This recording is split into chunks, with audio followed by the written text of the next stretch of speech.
Dr. Gerson, e por onde são colocadas as próteses de silicone? Assim, existem basicamente 3 vias, que seria a via axilar, né, em que você faz uma incisão pequena na região da axila por dentro, ou via periareolar, que seria meia areola, ou pelo sulco mamário. A indicação é assim, existem pacientes que você pode indicar as 3 vias e você conversa com o paciente, porque tem pacientes que chegam e falam, olha, eu não gostaria de nenhuma cicatriz na minha mama, então opta-se por fazer pela axila. E existem outros casos que você tem uma indicação precisa. Por exemplo, às vezes a areola é muito pequena e você não tem a possibilidade de usar a via periareolar. Às vezes a mama está um pouco mais baixa e aí você não pode usar a via axilar. Então existem casos que você pode escolher qualquer uma das 3 vias e vai ficar extremamente bonito, ou casos que você tem indicação precisa de uma via. Doutor, e tem como levantar o peito só com o silicone? Depende muito da quantidade de pele e depende do posicionamento da areola. Se as areolas estiverem não tão baixas e não houver tanta sobra de pele, você pode levantar a mama somente com prótese. Não há necessidade de ressecar e com isso você não ganha cicatriz. Nos casos de ptose, ou seja, uma queda severa da mama, aí há necessidade de combinar 2 técnicas. O uso de prótese associado a uma plástica com ressecção de pele. E a sensibilidade, doutor? Porque muitas mulheres se queixam após uma cirurgia de perder a sensibilidade. Isso acontece? Normalmente não. O que eu observo é que normalmente as pacientes, elas, principalmente nos primeiros 3 meses após a colocação do implante, a mama fica até mais sensível.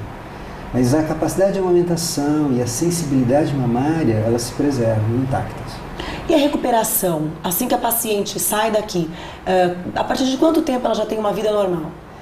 Olha, uma vida normal ela poderia ter no outro dia, né? No sentido de você sair, de ter compromissos pessoais, profissionais, sociais. O grande problema é em relação à atividade física, ao esforço e à exposição solar. Então, assim, em relação à atividade física, é recomendável pelo menos uns 30 dias sem fazer atividade física.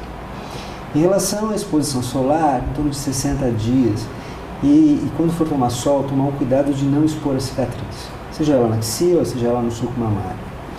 E em relação à atividade profissional, normalmente você pode operar numa sexta-feira, na segunda-feira você pode retornar ao seu trabalho, desde que você não faça força, não carregue peso.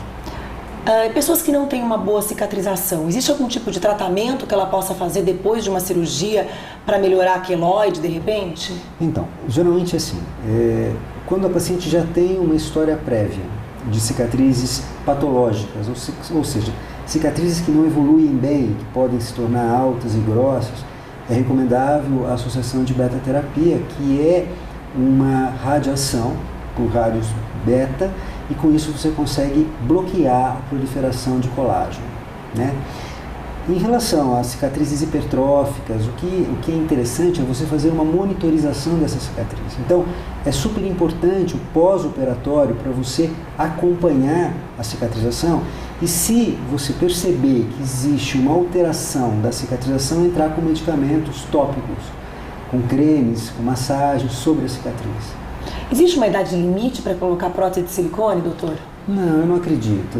Eu acredito que a vontade do paciente é mais importante. É claro que se uma pessoa de 70, 80 anos deseja colocar um implante e se ela apresenta condições clínicas para fazer e uma saúde e sem nenhum problema mais sério, não vejo por que não colocar.